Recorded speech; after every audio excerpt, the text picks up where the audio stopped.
दोस्तों हमारे एमपी में 11 एग्रो क्लाइमेटिक जोन्स हैं। तो आज हम देख लेते हैं उनमें हमारे कौन कौन से ज़िले आते हैं। तो हम स्टार्ट करते हैं पहले झाबुआ और अलीराजपुर से। ये हमारा रीजन कहलाता है झाबुआ हिल्स। दिखा देता हूँ मैप पे, ये झाबुआ है, ये अलीराजपुर है। तो ये दोनों मिला के बनाते हैं झाबुआ हिल्स को। इसके बाद आ जाते हैं हम नीमाड़ वैली पे। तो नीमाड़ वैली में हमारा खंडवा, बुरहानपुर, खरगोन और बड़वानी ज़िले आते हैं। इसके बाद हम आ जाते हैं हमारा मालवा का पठार पे। तो नीमच, मंदसौर, रतलाम, धार, इंदौर, उज्जैन, आगर मालवा, शाजापुर, राजगढ़ और देवास, ये हमारा आता है मालवा के पठार में।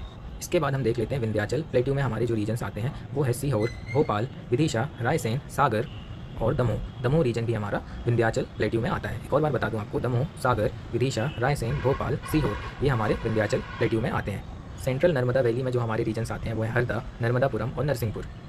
बैतूल, छिंदवाड़ा, पांडुरना, ये हमारे आते हैं सतपुड़ा के पठार के अंतर्गत। और सिर्फ बालाघाट ज़िला हमारा आ जाता है छत्तीसगढ़ प्लेन्स के अंतर्गत। इसके बाद हम देख लेते हैं हमारा सिवनी, जबलपुर, कटनी, पन्ना, सतना, रीवा, मऊगंज, सीधी और सिंगरौली, ये सारे रीजन्स हमारे आ जाते हैं कैमूर एंड सतपुड़ा की पहाड़ी वाले रीजन में। एक बार फिर से रिपीट कर देता हूँ, सिंगरौली, सीधी, मऊगंज, रीवा, सतना, मैहर, कटनी, जबलपुर और सिवनी, ये रीजन हमारा आ जाता है कैमूर एंड सतपुड़ा हिल्स के अंतर्गत। इसके बाद हम देख लेते हैं हमारे जो रीजन्स हैं उमरिया, शहडोल, अनूपपुर, डिंडौरी और मंडला, ये हमारे northern hill region of Chhattisgarh के अंतर्गत आते हैं, ये पाँचों रीजन्स। अब हम ऊपर की तरफ देख लेते हैं तो जो हमारा छतरपुर है, टीकमगढ़ है और दतिया है, ये तीनों रीजन हमारे बुंदेलखंड जोन के अंतर्गत आ जाते हैं।